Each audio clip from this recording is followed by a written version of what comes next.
بسم اللہ الرحمن الرحیم۔ شروع کرتا ہوں رب ذوالجلال کے نام سے جو دلوں کے رازوں کو خوب جانتا ہے۔ تمام دیکھنے اور سننے والے دوستوں اور بھائیوں کو السلام علیکم ورحمۃ اللہ وبرکاتہ۔ امید ہے کہ سب دوست احباب خیریت سے ہوں گے۔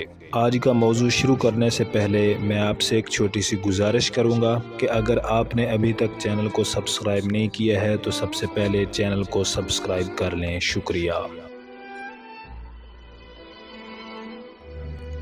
عبداللہ بن احنف ایک بزرگ آدمی تھے۔ یہ ایک بار سرندیپ کے پہاڑ پر گئے اور آدمی بھی ان کے ساتھ تھے۔ ایک جگہ راستہ بھول کر ایسے جنگل میں جا پہنچے جہاں بکثرت ہاتھی تھے اور انسانی آبادی کا نام و نشان نہ تھا۔ بھوک نے جب بہت پریشان کیا تو اور لوگوں نے اپنے بزرگ عبداللہ سے کہا، اب تو ہمیں بھوک کے مارے تاب نہیں، اجازت دیجیے کہ ایک چھوٹا سا ہاتھی مار کر اس کے گوشت سے اپنا پیٹ بھریں۔ ان بزرگوں نے بہت منع کیا مگر وہ تکلیف نہ برداشت کر سکے اور شیخ عبداللہ کا کہا نہ مانا۔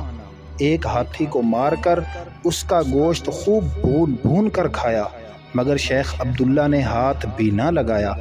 رات کو یہ لوگ سو رہے تھے کہ بہت سے ہاتھی اکٹھے ہو کر آ گئے اور سب کا منہ سونگھنا شروع کیا۔ ہر ایک کا منہ سونگھتے اور مار ڈالتے۔ آخر میں شیخ عبداللہ کا منہ سونگھا اور چھوڑ دیا۔ ایک ہاتھی نے انہیں سونڈ میں دبا کر اپنی پیٹھ پر لاد لیا اور آبادی میں لے آیا۔ سب نے دیکھا کہ ایک شخص جنگلی ہاتھی کی پیٹھ پر بیٹھا چلا آ رہا ہے۔ سب کو سخت حیرت تھی۔ ہاتھی ان لوگوں کو دیکھ کر ٹھہر گیا اور شیخ عبداللہ کو سونڈ سے پکڑ کر آہستہ سے زمین پر چھوڑ دیا۔ جب ہاتھی پلٹ کر چلا گیا تو لوگ ان کے پاس آئے اور شیخ عبداللہ کو اپنے بادشاہ کے پاس لے گئے۔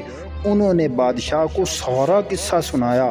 بادشاہ بہت خوش ہوا اور انہیں اچھی طرح رکھا، ان کی مہمان نوازی کی۔ ابو عبداللہ چند روز وہاں رہے پھر اپنے گھر واپس چلے آئے۔ سچ کہا ہے کہ نیکی کا بدلہ نیک ہے۔ جب تم کسی کے ساتھ برائی نہ کرو گے تو یاد رکھو کہ تمہیں بھی کوئی نقصان نہیں پہنچ سکتا۔ امید ہے کہ اس واقعہ سے تمام دیکھنے اور سننے والوں نے کوئی نہ کوئی سبق سیکھا ضرور ہوگا۔